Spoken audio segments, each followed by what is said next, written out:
This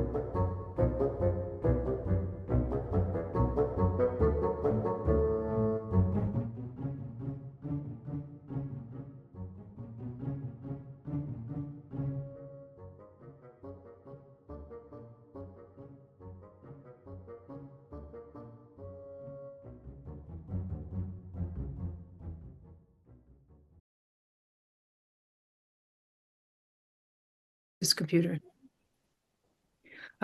Good day. This is Rebecca Lee, wherever you're listening all over the world. This is Rebecca Lee from Maybe It's Mercury, teaching people how to detox from heavy metals without getting hurt. And today I am speaking with Josh, and he's appearing as a disembodied voice as he still feels rather shy, which, by the way, is a well-known Mercury symptom. He's chelated for around 225 rounds and has become interested in the subtle personality changes that manifest in the later stages of the chelation process. Josh is in his 20s. So, hi, Josh. When we were talking previously, you commented that perhaps people have to get very, very sick before they're ready to buy into this protocol. So tell us something about where you started and what brought you to the anti-color protocol. Yeah, thank you. So, and thanks for humoring me without being on, to have me come without being on camera. Right. So what happened was I maybe, since sort of getting a little bit better, I realized like, oh, I think I've had a touch of this maybe my whole life. And maybe that contributes to some idiosyncrasies or certain ways I thought was just sort of me, but is maybe Mercury. But the thing that specifically that set me off with this, that made me think about it, was about midway through college, roughly, I started to get sort of sick. And I was sick with lots of different sorts of illnesses and problems. Mm-hmm. And I had things like, I remember having a very difficult time regulating my sleep. I was waking up late and I was staying up late, and I couldn't seem to have a regular sleep schedule. And then I started to have often some brain fog things here and there. And then I had this whole thing with migraines, but without the headache. So it was all the other parts of the migraine, which interestingly is also somewhat disabling. And then TMJ disorders, jaw joint problems, and Gee, and I have then those too. Go on. Yeah. So later on, I realized that, and people I think had been friends of mine have been trying to tell me this for a while, but I also had been becoming kind of reclusive and a little bit different mentally. And I had friends sort of gently trying to tell me, hey, I think something's sort of different. You're sort of not quite your usual self in so many different ways. And I blew them off, of course. Or I remember someone very close to me said something like, you're so prickly recently. You're so abrasive. You didn't used to be like this. And of course I'd never even heard of something like this. And so I had no frame of reference for imagining something that could make me suddenly more abrasive at that age. And of course, when your emotions are sort of out of whack, you feel that how you feel about things and your outlook and your conclusions and your experiences is totally justified because that's how you feel. And so I, all these, and then blowing my nose all the time, constantly. And so what happened later was eventually all this sort of got worse and worse and worse. And eventually, as Andy has pointed out many times, I started to spend long periods of time by myself, and I became very introverted, and I didn't realize anything was wrong, and I didn't feel like anything was wrong. And I just sort of thought that those were sort of my natural preferences. But of course it wasn't. And I was usually before then very extroverted and hung out with people all the time. And I was in college, where you're surrounded by people your age and like you're living on top of each other. And so that, and then I had eventually some digestive problems. I had problems with, it was like so many small little seemingly unrelated symptoms. And I went to see, basically the short story is I went to see lots of different doctors, some very credentialed and specialized and very smart and highly recommended, and none of them did anything for me. And often, I'd ask something like, well, couldn't there be a cause behind this? Or why would this happen? And I had one very respected doctor, apparently. He looked at me when I asked this and said something like what? And I said, well, all right. So I left. That was that. Think And think anything was the matter? he just thought that he just sort of thought that's the way it was. Yeah. If I had these symptoms or these difficulties, that was life. And some people have problems. And I was convinced that, if all these things were happening to me at the same time, and it had come over me suddenly, that there must be a cause. Something must have changed within me to make this happen. And so I started researching everything I could online about health in general. And so I spent a couple of years reading about nutrition and trying all these different supplements and interesting therapies and everything under the sun you could think of. And basically, like, all of it made sort of like a minor difference, like maybe 5% here or there. But basically it wasn't really fixing the problem. And then randomly I stumbled across an article warning people away from a specific, I think it was like glutathione injections or something, and why this can cause people problems who have mercury poisoning or a certain amount of mercury toxicity. Who where did that show up? Who wrote that? I mean, that's kind of like obscure. Right, exactly. I had developed basically like an interest in the whole thing as in health. I was just sort of trying to optimize in general eventually. And so I don't remember what I Googled, but I searched up something and it was like low on the list of the page. It was like some clickbait title, like, watch out for this dangerous therapy that natural doctors will often try to do. And I Uh, almost closed it. don't Sorry, want to what'd you tell say? you about it. Yeah, exactly. Yeah. And I had never even heard of this, and I almost closed it. And then I was like, well, I'm reading everything about health. I'm kind of curious. Why don't I click on this thing? It's a stupid title, but let's see what it is. And so I'm reading this article, and it's like this thing I've never heard of. Don't do this because it can cause problems for this mercury thing, which is apparently very common. And I was like, okay, interesting. And that leads me to another page, and I'm reading a whole long thing about anti-color chelation. And I started to think like, maybe this kind of sounds like someone I know, someone I'm very close to. I wonder if this could help. I wonder if this could help that person. And I'm reading more of it and more of it. And then eventually, after a while, I don't know how long, like that evening or the next day, I was like, what if this is descriptive of me too, and all these problems I've been having? I was like, So I started reading some more.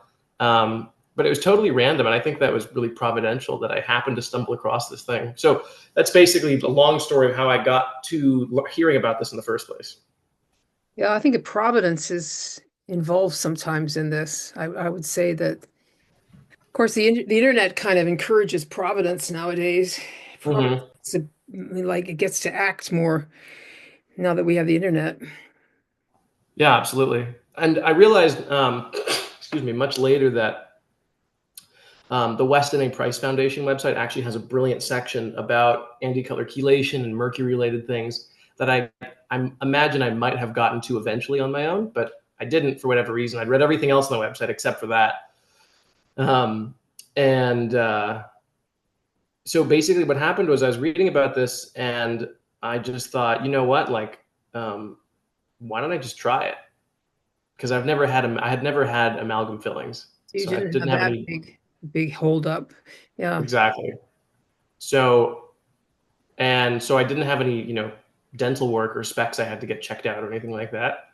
And so I just thought, like, why don't I try it and see what happens? And you could do a hair test, and I was like, oh, it's $100. I don't really want to spend the money, it probably would have been useful at the time, but I blew it off. And so I just started chelation, and within probably a couple of weeks, I would say, I think it was like 3 or 4 weeks, I was like, I could tell there was a clear difference, and that I was feeling like I was really getting back to where I Really? used to be several years before that. And I was like, oh, I think they're onto something. That's how I sort of figured out that's how it started. So that was like 4 or 5 years ago that you started? That would be You were a really young person. almost just 5.5 years ago, I think. Yeah. I Yeah. mean, do you think that a huge amount of people your age have this problem? Oh yeah. I think about that all the time, actually. I think about it with, yeah, I mean, yeah, it's a topic I think about this all the time, actually. I think it's one of the most interesting one of the most interesting topics in general. There's, of course, I don't know how much how happy YouTube would be to have this on their platform. But there's of course there's a very well known medical product that's given to people when they're very young Yeah. for That several years. product that must not be named is Right, right, yeah. right. And that's been associated with various problems and there's lots and lots of great literature and books and things you can read about that. But part of the problem includes that those up until the early 2000s, maybe to this day, it's not super clear from my research, Yeah. contains thimerosal, which is used as a Yeah. preservative or maybe an adjuvant, and that has mercury. And when you're very small and you get this sort of all of these different medical products at the same time or within a couple of years and you're very small, the total amount can be pretty significant for a tiny baby or a very young person. And uh, Well, and apparently also weren't you born you weren't you born after it was supposedly removed? I think I was born no, I think I was probably born before that. So you got the full, yeah, Well, I think it's I'm told yeah, young, yeah, I'm told I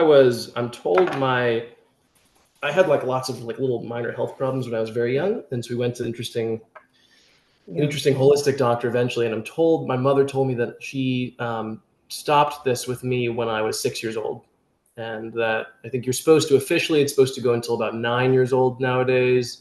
And I guess since I was that age, it's probably increased even further because the schedule now is pretty extensive. Yes, Um, yes. but the other thing I was going to say is that from what I've read, another important factor in this is that the exposing your body to mercury is significant because of the amount for how big you are at that age, but also because it's a very sensitive window developmentally. Yes, and then there's also the issue of some people being more susceptible. Right. I think some people have. Well, I don't think so. I guess I've read from what Andy thinks is that some people may have some existing amount passed from their mother when they're in the womb. Yes. Some people maybe have a decreased ability to detoxify it, and that may be genetic, or they detoxify it more slowly. And then there are still some rare minor ways you can be exposed to it when you're very young, or your mother could be exposed to it depending on where you live. Um, and then there's lots of little random, like I found out, I don't know, partway through chelation that a lot of brands of mascara have thimerosal, and I don't know if that would be a significant amount, but A lot of brands of what? mascara. Oh, yeah, yeah, yeah. Yeah. Now I don't know if that's a significant amount, but I would guess, sort of if it all accumulates, then who knows? Yeah, it all accumulates is the thing. So Hmm. you think it's those products that must not be named were your major source of exposure?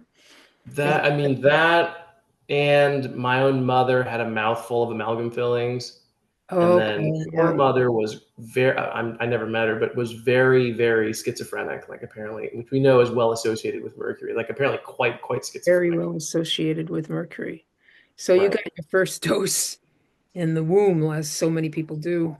I think so. Yeah. And then you're And born then, eccentric and right, exactly. stay that Or, way. right. Yeah. Or neurodivergent nowadays. Neurodivergent. Yes, that's what they say. Yeah. Do you think you were neurodivergent, or do you just have a bunch of like irritating symptoms? Right. Exactly. I think, uh, I think it's really like kind of, I think it's pretty different for people of my generation and younger now because, um, having this much of it affect you from basically from day one out of the womb, right?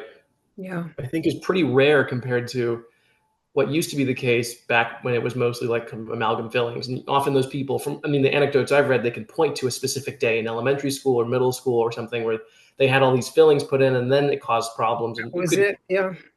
you could come up with a chronology. But if you've had this from literally like the absolute beginning of your life, um, I think you would just sort of think that's you. Well, I think there's an awful lot of thinking that's you in Yeah. this in the community of people who have this. And it seems to be Yeah. pretty low. I mean, Andy, I once, I read an amalgam illness or somewhere I saw where he said it was between 2 and 6% of the population has symptoms from it. But before he died, Hmm. I asked him, well, how much do you think now? And he said 30 to 50% of everybody. Oh, yeah. I wouldn't be surprised at all. Yeah. And my guess, and I wonder why he said that, but my guess is that the spectrum of, and no pun intended, but the spectrum of illness that we think of that could be plausibly related to this is actually much, much, much wider than we realize. I think what I mean is I think there's maybe even some of the most subtle, most minor temperaments Yeah. or distinct or differences between people emotionally and mentally and um, your outlook even I think could be connected to very small amounts of mercury in your body. And like from my reading, you could argue that, and maybe this is what Andy was talking about, that plausibly we have a whole society of people, at least in the West. I'm thinking of the West, I'm thinking of America, but a whole society of people who are laboring under this thing. And it's minor enough to, you're fine, you get on with your life, but maybe you're just different than how you would be otherwise. And that's what I'm finding out myself, I think, as I'm getting into the latest stages of this. Yeah, you were talking about the subtle changes in the late stages of this. What do you have to say about that? That's pretty interesting. So I think it's hard for me to, and you feel free to interrupt me if I go on at some length, but I feel like it's difficult to think about this or to talk through it without like philosophizing a little bit You go because philosophize away. so I think sort of my model of the world is that, we have a brain and a physical body, but also a soul and a mind. And it's sort of bi-directional. I think they each affect the other. But the part that is more obviously, responds to some immediate thing might be your physical problems. And we know of lots of people who have various psychiatric disorders that are fixed with some specific medication Yeah. or various conditions where perhaps imagine you're in the hospital and they make a medication error and you develop what you would call a mental illness or a psychiatric disorder. And then it can go away if they reverse something, or consider even someone who's cranky because they're hungry or haven't slept, Yes. or pregnant women who crave weird foods, right? That's the way I tend to see things. Yes. Yeah. And so if we think about it that way, um, mental illness, I think, often can become a little bit of a chicken or egg type question. And what happens is the it's difficult, I think, for me. Like I've had a strange experience in this, like you said, the last sort of stages of, I hope the last stages of chelation, where I feel like the experience I'm having now is almost like invalidating my own subjective experience from the past, several years. Because when, for example, I had let's say, I lived in the middle of college. I lived in a different city, and I had a specific job in sort of a well-known industry, and it was a very distinctive, peculiar, idiosyncratic kind of place and kind of job. And at the time, I had all these conclusions about it after being there for a summer, and I was convinced that the whole place was XYZ sort of way, and all these sort of negative thoughts about it. And I was convinced that, oh, all these people are this sort of way, and I had this kind of vibe from it, and the whole city was this sort of thing. And looking back now, and that was really how I felt at the time. And that was a genuine expression of, what I believed about this. And looking back now, I'm thinking, that's kind of like when the illness was really starting to set in. And I bet if I were to go and do that exact same experience now, I really wouldn't find it as negative as I did then. Yeah. And so I think about that all the time with something like, for example, if I thiol myself. So for people who might not know, like if you have this toxicity problem and you I eat owe certain yourself. foods, Okay, go on, go on, go on. Yeah, yeah. yeah, you eat certain foods, it can stir up a little bit of mercury in your body and basically exacerbate symptoms or make you feel a little bit depressed or cranky, Yeah. and temporarily. And sometimes this happens to me. Or recently, I've been playing around with DMSO, which is, of course, officially on the avoid list. I'm aware, but I'm less sensitive than I used to be. Is it on the avoid list? Why? I Because believe it is. bio? Yeah, I believe it's well known to redistribute mercury. Yes, yes. It's very popular right now. It's kind of faddish. It's because the people the doctors on Substack talk about it all the time. Yes, yeah, I think we've looked at the same Substack articles actually. I think Andy said that I think he was mostly talking about people thinking that it will chelate mercury, which it won't, and it might move it around, was what he had to say about it. Yeah. Yeah, So but if go I ahead. over Go yeah, ahead. I was because if I overdo it, it feels kind of like a thiol food effect. And I'm less sensitive to thiol foods now than I was when I first started out chelation. But anyway, the reason I bring it up is I occasionally still have this kind of experience now, even though I'm sort of not sensitive to thiol foods anymore. But um, Mm, uh, so what I was saying is that, excuse me, sometimes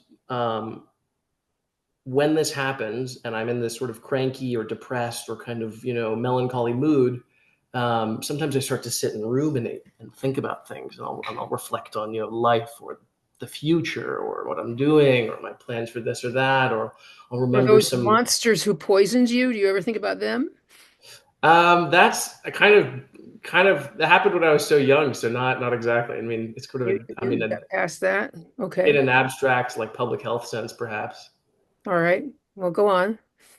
Well, when I end up in this particular kind of mood, and I guess it would be you'd call it something like depression or anxiety. And I can come up with these. If I sort of stew in it, I'll come up with these conclusions about lots of things about me or my life or the future or what I've done or where I'm going or mistakes I've made about, you name it. And I'll come up with these conclusions and I'll really believe them. They seem very, very real and very important.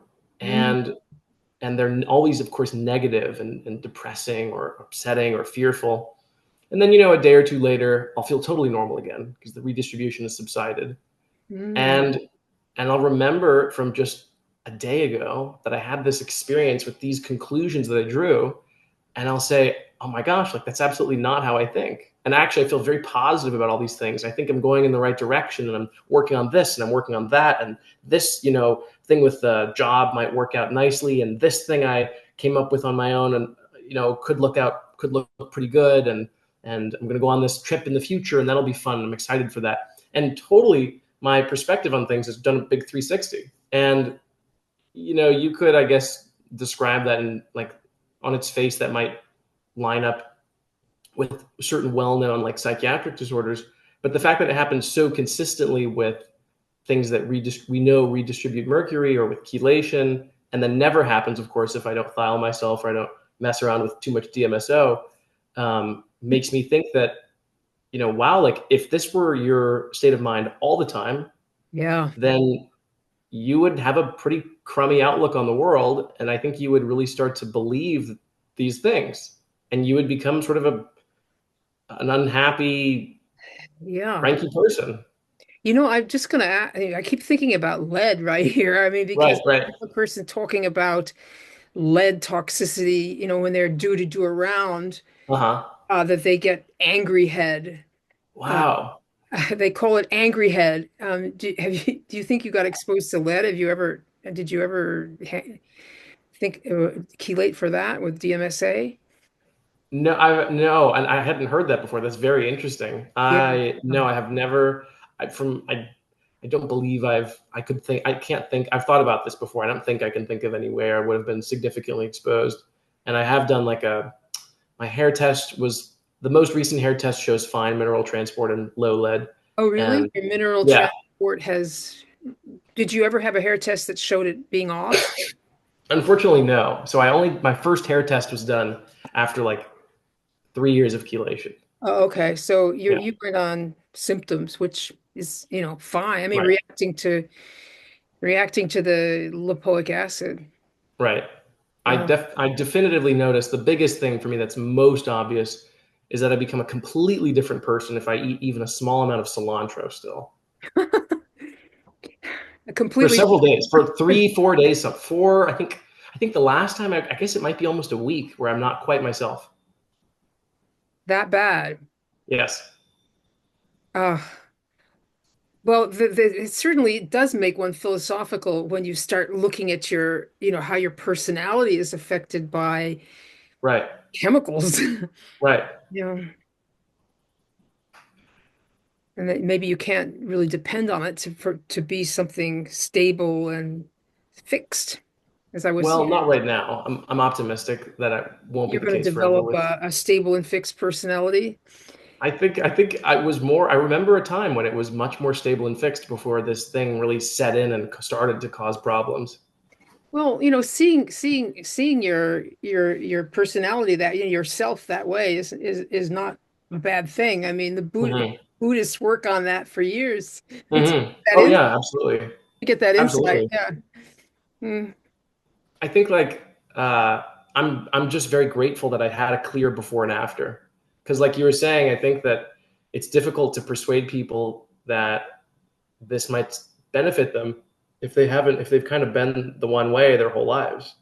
And you say to them, "Hey, I think the fundamental way that your outlook and personality and the way you view the entire world is flawed because of this spike that's in your side that you've never heard about until I told you just now, and it's causing you all these different things, and you need to take these pills in this really onerous, complicated, annoying way, yes, and then slowly over a couple of years, you'll be a to get completely better. brand new person." Your And personality will change. right, right, and you can imagine that's an extremely hard sell. It's a hard sell. Yeah. I've been trying to sell because like I have young people in my life, and I find it distressing how much anxiety they're dealing with and how many problems Hmm. they think it's their cell phones.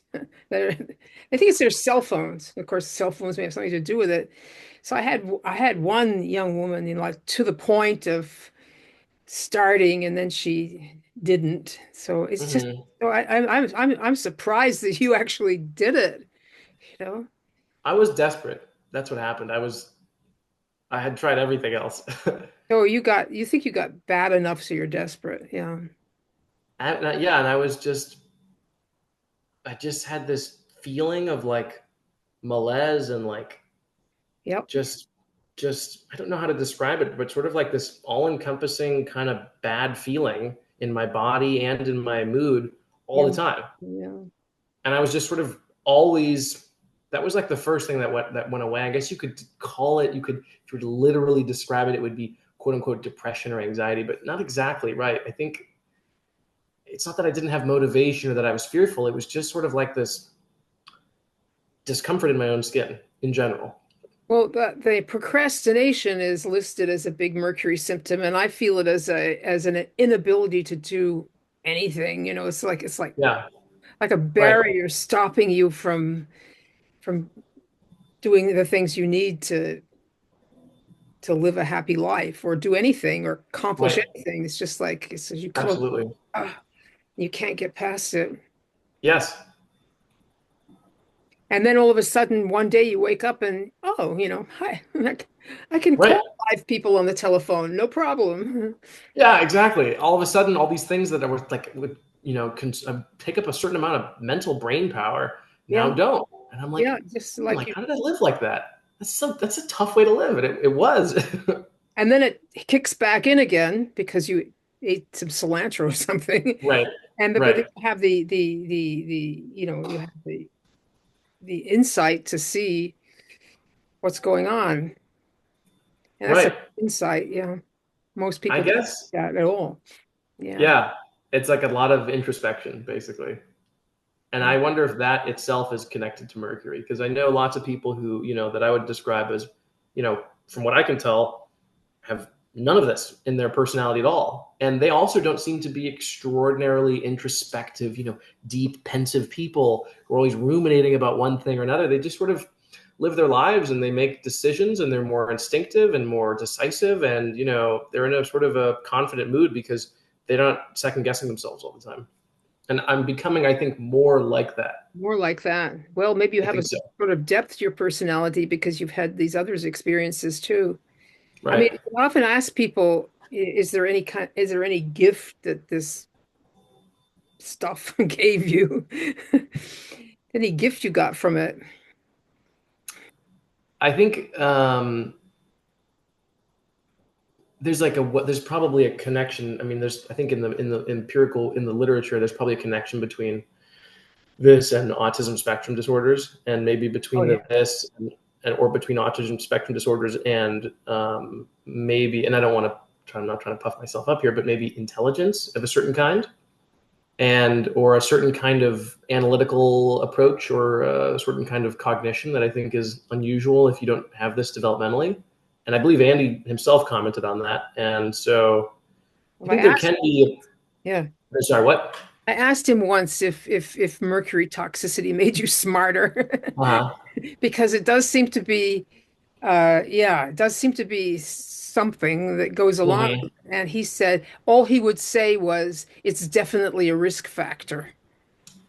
Yeah. That's all he would say. But if you look at Russell Blaylock, he has stuff to say about excitotoxins and things in the Hmm. brain, and the effect they have. Hmm. I haven't really gone into it.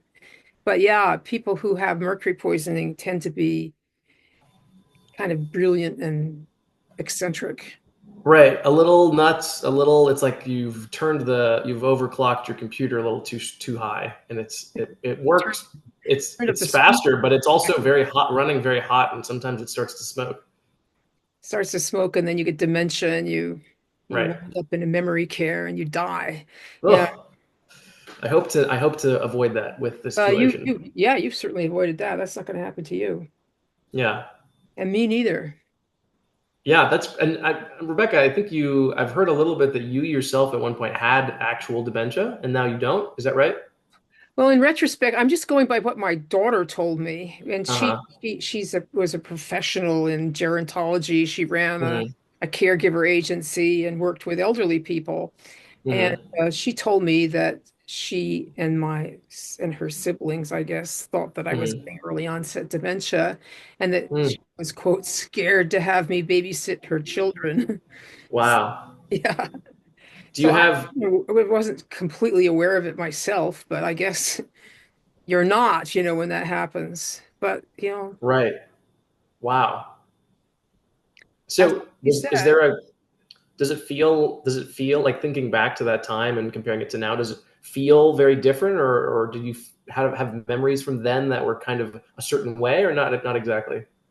I just forget stuff I can't remember. Uh-huh. Like I have no short-term memory. I don't have any long-term memory either. Or maybe Uh-huh. I've just schooled myself to live in the present and not think about things. But I can Right. tell you that I was exactly what you described in yourself. I was just going from doctor to doctor, just knew Hmm. something was really wrong, and there Hmm. had to be a reason for it. And Right.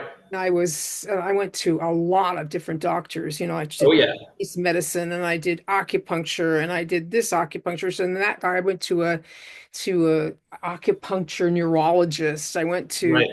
just all kinds Oh of yeah. different. I tried everything Yep. until Yep. I hit on this. Why did I hit on? Oh, the acupuncture neurologist gave me diagnosed me. He gave me Hmm. a challenge test, actually. Oof. Really nothing Uh-oh. happened, nothing bad happened. And then he said, Okay. "Oh, you've got this." And he said, what you have to do is take this DMSA. Don't worry about the amalgams in your mouth. It doesn't make any difference. Just Oh. take a lot of this stuff. And so that just Uh-huh. set off. All hell broke loose. Right. And then fortunately, thank God for the internet. Otherwise, it Hmm. would have been lost. Yeah. I mean, You I know, think many people were and maybe still are today. Yes, oh boy, there's a bunch of them that still are today. When you've done it yourself, you see everything from that point of view. I mean, Yes. it's a little bit, you become a zealot, is one of my Yes. one of my friends. You become a freaking zealot. And that's Yes. God. I don't have any other topic of conversation. That's it. Oh my gosh. Yeah, Yeah, tell oh yeah, that's exactly been my experience. I had a friend at one point, when I had in the first, year, I don't know, first year probably of chelating, and I was trying to get better. And I just felt so embarrassed and bad, hanging out with certain friends, or I'd be anxious about something, or I'd be really worried and talk with them at great length about something that later would turn out to not really matter. And then I'd be like, oh, I'm so sorry. And I'd try to, explain. I'm like, listen, I have this thing with mercury, boy, and I'm it's like really, this. Yeah. and it's causing these problems. And I'm telling you, I have this plan and this thing. It's going to fix me in the future, and I will become better. And I had one friend in particular, I remember, who was just like he got kind of annoyed hearing about Mercury because it's all I talked about apparently. Yeah, yeah. Everybody And can't well, say that word anymore. Yeah. yeah, well, the thing was, unfortunately, like or unfortunately for him, it turned out that I was totally right. But you become one of the things Mercury can be associated with is sort of an obsessive, maniacal tendency about things. It's And called then the you little find, professor syndrome. I don't know if you've come right, across that. That's a characteristic of people with Asperger's. right, Become an totally, expert on something totally. obscure. Mm. I sometimes describe it to friends of mine as there was like a couple years maybe where I would say I kind of had like a season of autism or a season of Asperger's. Oh, Like not literally, like of course it was never diagnosed. I didn't see anyone about that, but it felt kind of like that at the time.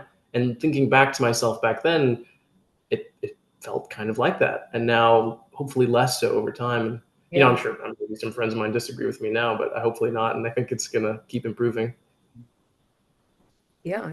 You keep going. You don't know what you're going to reap from doing this because it's so it's so subtle and obscure Right.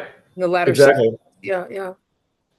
One thing I thought of you might find interesting, or maybe you've heard of this before, is that from what we were talking about, how it can make you different developmentally or maybe change your cognition a little bit, is that there's supposed to be some, from what I've read, there's a connection between mercury in the developing brain at sort of the right age and ADHD, because it apparently causes, and maybe I'm oversimplifying here, but it quote unquote causes a preferential destruction of neurons in the brain that are literally longer in length. Like the cell, I think, if I understand this right, is longer in length. And so, as a consequence, a thought, and again, oversimplifying a lot of neuroscience, has to make uh, more jumps, I think, from synapse to synapse or across the synapse to get across different regions of the brain. And so, at each junction, you have an opportunity, if you will, to go off in a different direction. And this might lead you into being more distractible or thinking about or making, I think it causes more associative kind of thinking where everything reminds you of something Jumping else. around, yeah. Yeah. And I You know, think that, and so the other thing that also happens apparently is that because of this, your brain, to compensate, increases the growth of those shorter, smaller neurons. And so you end up with basically like a kind of like overgrowth, and which makes you more capable and effective at certain kinds of thinking and very analytical and maybe more associative. And I think, often think of this as like ADHD or autism type thinking, and makes you worse at, staying on track and thinking through one thing and maybe being decisive, I would imagine. And so apparently there's, in the last couple of years, basically been neuroscience studies that have shown interesting, they examined the brain. I don't fully understand it, all the details, but they were able to examine the brain in a way that assesses it in terms of networks of connectivity. And they found that there was this connection or correlation between mercury at a certain age and a difference in the they connectivity of the actually brain. they actually identified Mercury as doing that. Yeah. I think you'd like to read some of the stuff that Russell Blaylock writes. He's Yeah, a I'll neuro, have to look him up. yeah, That yeah, sounds yeah, interesting. yeah. When you were talking about that, I've thought about this, about the ADHD or the ADD. I'm not sure what the difference is, but I read someone describing it as the inability to block, to concentrate, almost to block out all this Hmm. hitting you all the time. There's no filters. Right. And I thought of my father, who, nobody ever gave him a diagnosis. Hmm. Was really brilliant. Right. He was a Rhodes Scholar. He uh, Wow. he was an economist, and and a foreign service officer. Okay, I Hmm. remember him, and my sister and I my sister said, I think Daddy had Asperger's syndrome because Uh-huh.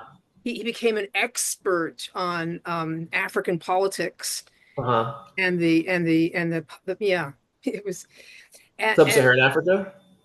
Well, we were in Belgium when Uh-huh. it became independent from the Congo became independent, Right. and went down to Right. the Congo a lot, and he just knew everything about African politics, Yeah. especially the Congo Yeah. and so forth. And I think I've studied a tiny bit myself. I think it's a very interesting topic, actually. well, he knew a lot about it. He was friends with Buthelezi. He liked Buthelezi a lot because Hmm. Buthelezi was a Rhodes Scholar too, I think, or went to Oxford or Cambridge or something. And Hmm. and he had he was incapable of thinking anybody could be a bad person, my poor father. He just Hmm. believed in the goodness of everybody. And if you said Right. CIA killed Lumumba, he said, "No, we would never do that." The United States would never do anything like that. Oh, yeah, But right. I just remember him sitting on Sunday, reading because and he'd have to kind of put his fingers in his ears and wear blinders. And I realized that in order to read and retain anything, he had to concentrate 10 times more than an ordinary Wow. person. And if anybody disturbed him, he'd just totally freak out and yell at us and then get Yeah. right back to concentrating on whatever it was he was reading. Oh, wow. Yeah. I remember I had my father was like that with eating for whatever reason. He couldn't be touched or disturbed, That sounds or if you very, had something had an unusual smell that wasn't like food, yeah. even close by, it would offend him. He couldn't handle it. But especially, I remember he would be sitting and eating like from his plate, and if you'd like touch him the wrong way or like sort of walk up to him and you weren't eating anything and you're like, hey, check this out, and you'd like touch his arm or something, he'd be like, oh, it would unnerve him. Sounds like a neurodiverse person right there, doesn't it? Probably, yeah, probably, yeah. I I've think I. managed to get I managed to get all these kids in my life on adrenal cortex. They all adore. Mhm. They're all taking adrenal cortex. They really like it a lot. Yeah. So My little Amazon thing, it'll say like sometimes when you've ordered something a couple times, it'll be like purchased this many times at the top, when you click on it again. And adrenal cortex for me from Thorn, it's like purchased, like I'm sure it's like 20 something times now. It's like, yeah, we use a lot of it. That's for sure. hmm. Well, we've talked for about 45 minutes. Do you have anything else you'd like to add to this conversation? um, yeah, I guess if there's people listening who are curious about this, I would just say that, in general, like, of course it is onerous to do. The process itself is obnoxious, particularly Or waking up at night. tedious? Yeah, waking up twice, probably twice, sometimes once, sometimes three times at night to take a pill is, of course, like very tedious and like a big ask. Um, but you know, most people I think can go back to sleep pretty quickly, and I go back to sleep fine. It's not a big deal. But you might be wondering, like, is this a real thing? Is it worth like that much effort? Like, are you sure? And I would Is say it just give it a try. Like, give it a couple of weeks, maybe. I mean, at least 1 week. I think in practice it's less onerous than you would expect it to be. But again, I'm brought back to what I started with at the beginning, where I thought, it's kind of hard to convince people to do this unless they're like, at their wits end, basically, like if they've tried everything else. Because yeah, like, yeah. and I remember I've heard of the excuse me, I don't know if you've heard of mewing or orthotropics before. There's this guy, Dr. Mike Mew, and he had something interesting to say about it's related to the face and development and the teeth and braces and TMJ and things like that. Very interesting. And he said he was talking about treatments for TMJ and how often it can be kind of simple with this thing called, people have termed mewing, or correct oral posture. And he said something I think is really profound, which relates to this as well, is often people who have big problems want big things done to them. And taking this little pill that you can just buy anywhere on Amazon or whatever, and just taking it on this certain schedule, essentially, doesn't feel like a big thing. And you have like, I haven't had this, but I've heard of people who've had crazy stuff like lupus and Parkinson's and dementia. And it's like, oh, you take this little pill, and you're like, take it on a certain schedule. And it feels like, how could, how has no one heard of this? How is it that, in fact, and I've sent people your essays about like, how come no one's heard of this? And there's good reasons for it. Yeah. But sometimes it really is, unfortunately, just that simple. It's kind of annoying and it can take a long time. But at the end of the day, often it is simply just this one pill. And of course, it can be more complicated. There's other chelators, there's supplements, but mostly lipoic acid. Just taking this one pill every 3 hours. Right. And then what I think is also attractive about this, compared to lots of other kinds of therapies or lifestyle adjustments, is that in theory, there's a finite end to it. There's a certain amount of mercury, and eventually you will have removed it from your body, and then you will be done with chelation. You don't go on and you're not signing up for some sort of thing forever. You're not joining a community per se.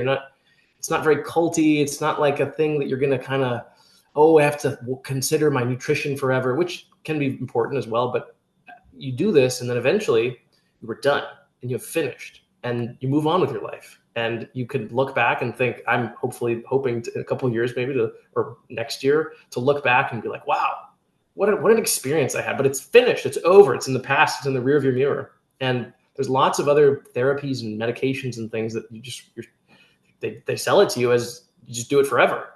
They're a lot more profitable than this. There's Right. money to be made here, really. Yeah, exactly. Unless someone can invent a little lipoic acid pump, I've thought about that so many times. Maybe I you could have know. like a continuous like IV drip A or little medical something. device that does this for you. Right. I guess actually one question I'm curious about. Okay. I don't know if you ever. Well, actually, I guess I have a couple of questions. How did you meet Andy yourself?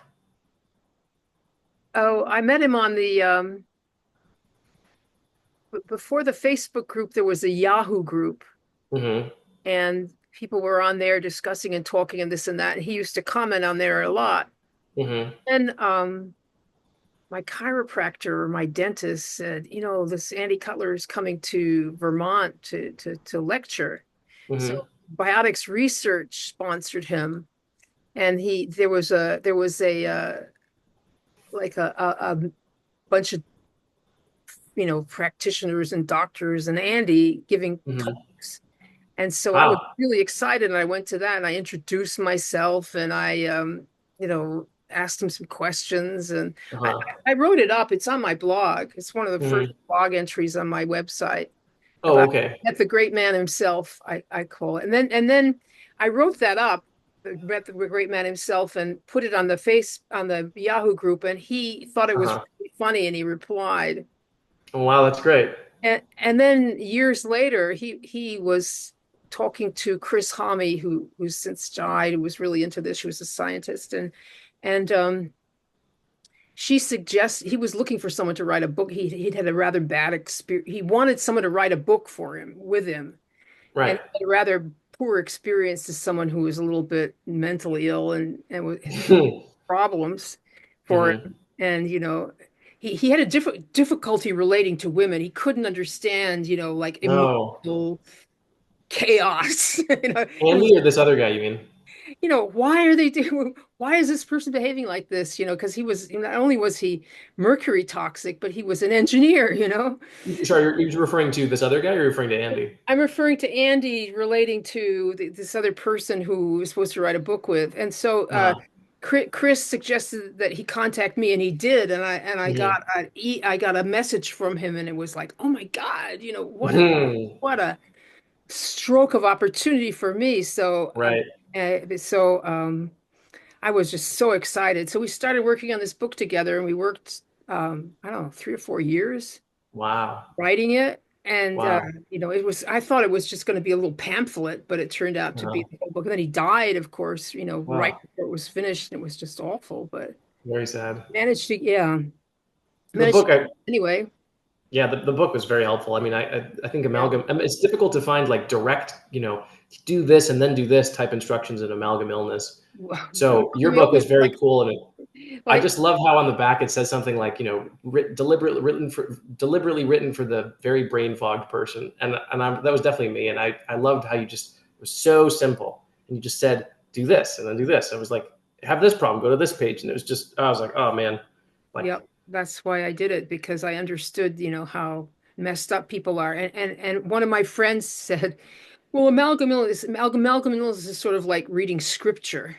it's like a It's reference really book. hard to, like, you read it and you can't, and it's just, you wait for Yeah. it to it penetrate. Oh yeah, absolutely, absolutely. Yeah. And sometimes it doesn't make any sense until you've had a certain amount of experience, and then suddenly it starts to make sense. Yeah, but I wrote That's that cool. for people with no attention span.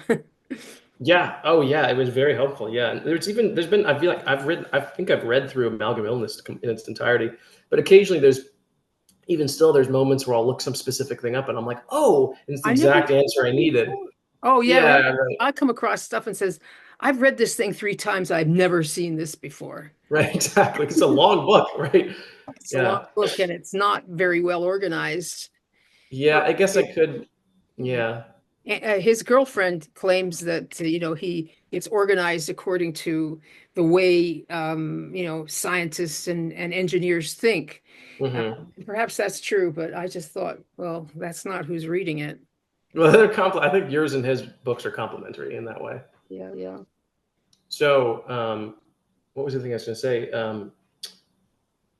Have you ever? I posed this question, I think, once in the Facebook group, and I wonder if maybe you ever had the chance to have a question or ask this to Andy, which is that we have alpha lipoic acid has two isomers, R and S, right? Yes. And so, um, from what I understand, R is the one that naturally occurs in nature, and S is totally synthetic. And interestingly, R lipoic acid makes everyone who tries to chelate with it very sick and unwell, and they feel terrible. And for whatever reason, it doesn't work. And I think Andy himself even acknowledged that. But I don't my know. question is, well, what if we could just get pure S alpha lipoic acid? Would you be able to chelate, like, imagine like a huge dose with zero symptoms now because you're not suffering under the R contribution? Does that make sense? And I just think, like, oh, like if I had like tons of money, I'd love to just cook up a batch of that and try it. But I um, don't know. yeah, I don't think so because what's giving you a bunch of symptoms is the mo right. is mobilizing mercury. But maybe it would be less if we had pure S Maybe if because you have the R pure is what S. causes people to sick. It's for you and the OSR people to Yeah, they're exactly. Oh, they're very dogmatic, aren't they? yeah. Yeah, I think I put that in the Facebook group once, but it was just a little off topic, so they took it down. But I mean, understandably, it's difficult to keep that They normal soup despise on track. comments in OSR. They get very upset when they see them because they've been through a lot with Right, you know. right, right, right. Do you all have like a? Do you all speak with each other much? Yeah, we have there's a messenger group where people discuss what's Mhm, going on. Yeah. There mhm. certainly are. I must say that they're a pretty wonderful group of moderators. I mean, they all get Yeah. there's I guess it makes you very tolerant of other people's idiosyncrasies when you can yourself. Yeah, like I Yeah. don't get angry when somebody loses it and starts berating me because like I think COVID's not very serious, like Uh-huh. I just, okay, that's all right. Yep. He's just Yep. toxic. That's all. You'll get over it. Yeah. Right. Exactly. And Mhm. that's like what I was saying at the beginning is sometimes things are true, but sometimes you sort of think about things or you come to them in like in a distorted way because of how your emotions are kind of ruled by our emotions, I think. And so, More Buddhist thought for you. You're gonna, yeah, is that Buddhist? you should start reading Vipassana theory. Oh, interesting. Okay. Huh. That's Yeah, yeah. cool. I think you'd like it. I think that, Interesting. Yeah, I myself am a Christian. I'm really but interesting that I have some of these thoughts I've had are sort of near to Buddhism. well, there's no conflict between Christianity and Buddhism. Buddhism is just a method, really. Uh-huh. Some people make it into religion, but the meditation systems are a method, Uh-huh. and Uh-huh. the theory behind it is just really really interesting. Huh. Yeah, I'm not very familiar with it myself. Well, you could read Joseph Goldstein. Do I have his book here? Uh, Goldstein. I think his book is called Mindfulness. Okay, well maybe I'll check that out. That's really I'm very interesting. fond of Joseph Goldstein. Yeah, Yeah. Okay. Interesting. yeah. Oh, I was also curious, if you have more time to chat, I was curious. You mentioned the last time we spoke briefly about you yourself have had a hair test recently that Yeah. shows that maybe you still have some mercury, which I Yeah. thought was interesting because you've chelated for such a long time. I chelated for a long time. It was like, yeah, I did a hair test at the beginning of the whole process, and it didn't even meet a counting rule. But then, I had started chelating and I was taking a lot of supplements, so I figure it's just for that. And then I went through this whole thing for so many years. And then I Hmm. got, tired of doing it. I think I've done enough and I feel pretty good. And I got to stop. Right. Right. I thought, oh, I've still got some symptoms. I got some Uh-huh. digestive issues and and I've got candida hitting me every now and then. And I thought, okay, Hmm. but this is lead. I went back and Hmm. looked at hair tests and the lead, Andy didn't emphasize the lead that much. Hmm. Thought that was a normal amount that everybody's got, but now they're saying, "Oh, that's a big amount." It's into the green or whatever it was into. It was into the far side of the green, I think. Hmm. And so I started using DMSA, and I had quite a lot of a reaction to that. So I thought, oh, Hmm. just lead. This is what I'm dealing with. And then I learned about the Hmm. angry head, and I'd have that. It was all fits into lead. Wow. And then I finally got a hair test, and you know, geez, it was like you didn't even have to count it. It was Oh man. low test. Everything was Wow. falling off the left side of the page. So Oh that, man. yeah. And I thought, well, what's going on here? So this is what I postulate because I don't really Yeah. know. Yeah. I postulate that, Andy said that if you've ever had hepatitis, you accumulate mercury twice as fast as anybody else. Hmm. Right. Right. Because the liver Yeah. is So impaired. I don't know what my hair test looked like, 5 years ago, Uh-huh. what it looks like now. And I stopped chelating. And it must Right. a few years. I don't keep very good records, but I'm trying to be. Most of us don't because it's because of the nature of the illness. Yes, yes, yeah. Well, I'm using this app called Agenda now, and I kind of like that. But Uh-huh.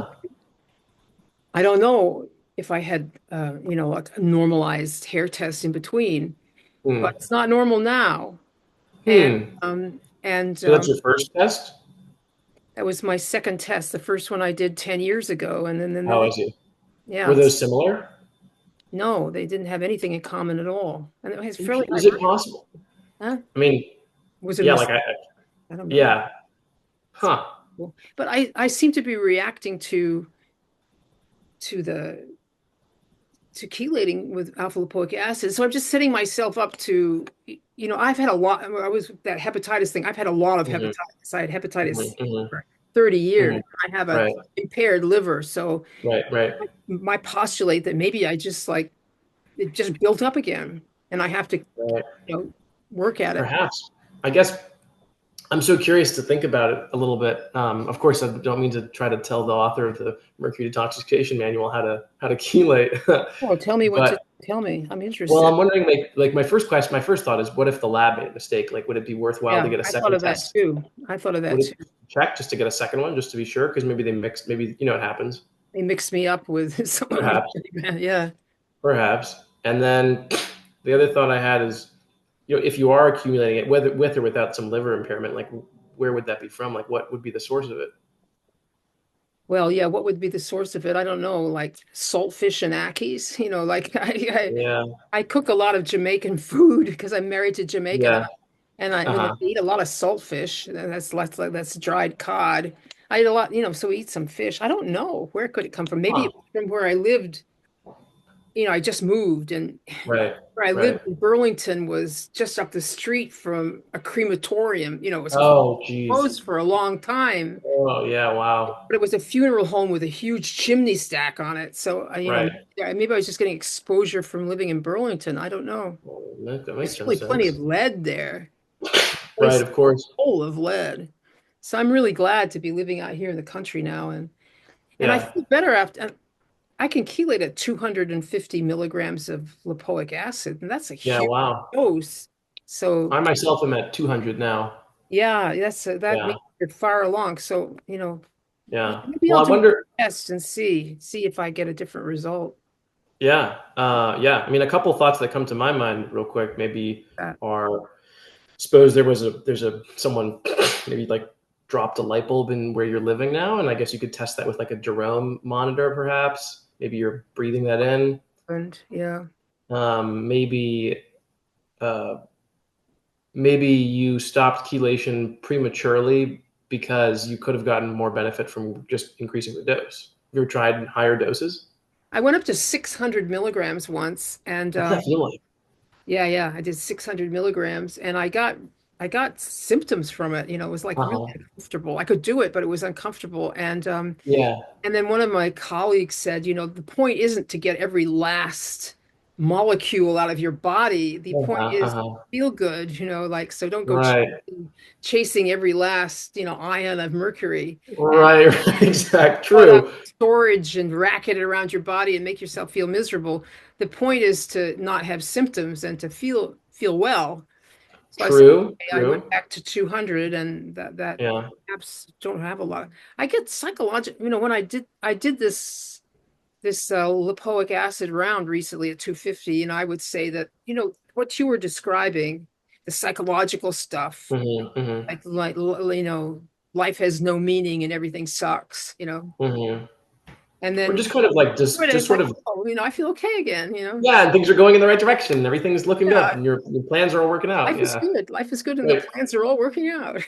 Yes. And the funny thing is, I guess I glossed over this earlier, but what I was trying to get at is like the funny thing is like none of the actual circumstances or things in your life have actually changed. It's just you. Your feelings are about it are different, but nothing is actually different, which is That's I why I think so say funny. you'll really enjoy reading this Buddhist stuff. All right, interesting. Okay. All right. I mean, I've had lots of interesting conversations with people about, you know, Christian counseling has an approach that involves, pointing out like sometimes, people have, you know, personal sin in their lives that's causing them to sort of get in their own way a little bit. And Almost so like childhood trauma, personal sin. perhaps, yeah, or just, I mean, what I mean is like things that people are choosing of their own free will to do Okay, okay, that are okay. wrong. And So these are like unskillful patterns, is what they say in Buddhism. yeah, interesting. Maybe there's yeah, I mean that's very yeah, I'm not familiar with it. I'll have to look into that some more. Um but like I was saying, I think sometimes I think it's we can think of it both as being, we have a soul and also a physical body, and these can interact with each other. And so you could come up with you could sort of I think both approaches are reasonable. But the thing I wanted to say a second ago, though, which I thought was interesting, is um, I take your point exactly totally about chelating until you feel better, and then you're done. You're like, move on with your life. And I think Andy himself said that. Yeah, But I well, myself, he since I'm basically felt feeling better, and then he had a heart attack. well, right, because if I understand right, like he kind of felt bad while on round, and so he didn't want to. Yeah, yeah, he He was was very really selfless. child sensitive. So Yeah, he yeah. did about 18 months. That's all he did. Wow, that's incredible. That was And I my guess he had Yeah, yeah, and then he should have done a lot more. And he was going to, but then right, then then, right. then he Providence took him. Yeah. Yeah, I mean, yeah, we live in our world is kind of screwed up, Even if he had chelated, that's possible. I mean, everyone dies eventually. Um, He died but pretty. sorry, what I was saying is the reason I brought that up is I totally want to get to this point where sort of there's a practical level where you're eventually you're done. You're like, okay, move on. Like let's be done with my life. I mean, let's be done with chelation. Let's move on with my life. Oh, well, But you're I'm getting such interesting, subtle, like you said, psychological benefits at the last stages of this that I wonder what if I ended too soon unknowingly because I well, didn't I think realize that there was more of everybody, me. I think that everybody who's done this for a while comes to the conclusion that you have to do maintenance. Uh huh. Really. Yeah, I think you'll ask any of the people who are like veterans of this stuff. Mm-hmm. They do Mm-hmm. like several rounds a year just to, That makes some you're more sense. susceptible once you've been toxic with it. I mean, that's like a lot of things are like that. Once you're sensitive to it, you just like, it really gets you if you come into contact with it even a little bit. I suppose. Yeah. My thinking on that, I kind of assumed I would be doing that. My thinking was that I would basically do rounds maybe every year, every 2 years or something to check to see if I could still tolerate like an extremely Oh, high dose. yeah, yeah, yeah, yeah. I've heard that there's like an upper limit of what your stomach can handle physically when you eat lipoic acid. Oh, Like so acid. Well, I did I think 600 milligrams. My stomach handled it all right that felt fine. for my, Yeah. yeah.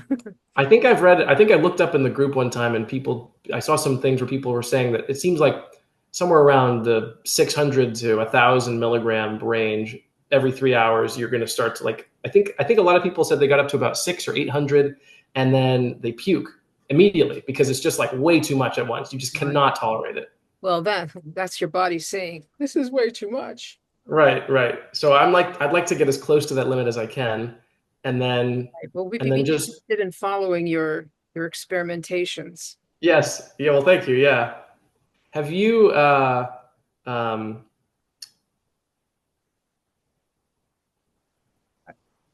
yeah, I guess, yeah, I'm thinking about your test is maybe they made a mistake. Maybe you could do a higher dose. Maybe you're still getting exposed. I don't I think just I'm think getting it's, exposed out here in Richmond, Vermont, yeah. in a trailer park where I live now. Yeah. I think I'm good, but living in a 1910 building, in the back in Burlington, Vermont, Hmm. the street from a crematorium, who knows? But you're not there anymore. No, I've been here a few weeks. That's all. Oh, I see. Oh, you were there up until recently. I lived in Burlington for 10 years or something.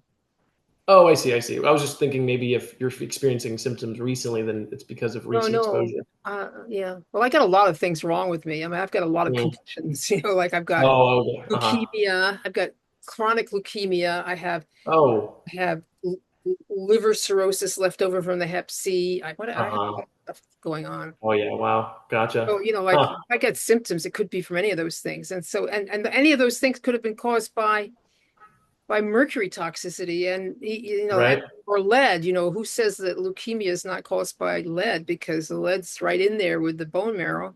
Totally. No, absolutely. Absolutely. Anyway, Yeah. I'm still experimenting with all that.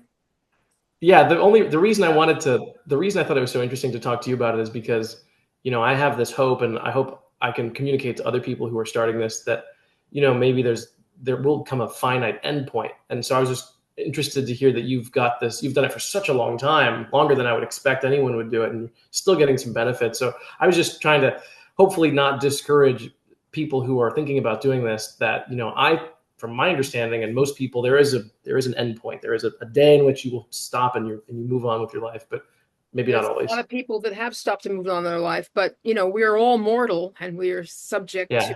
you know, crap Yeah. stuff. Right. Of course. Of course. Well, I gotta go now. I think that Yep. I've got to go pick up my car. Looks like it's finally fixed. So thank Cool. you very much for this conversation. It was so interesting. Thank you as well. Yeah. And thank you for your work on all of this. Thank you. Thank you.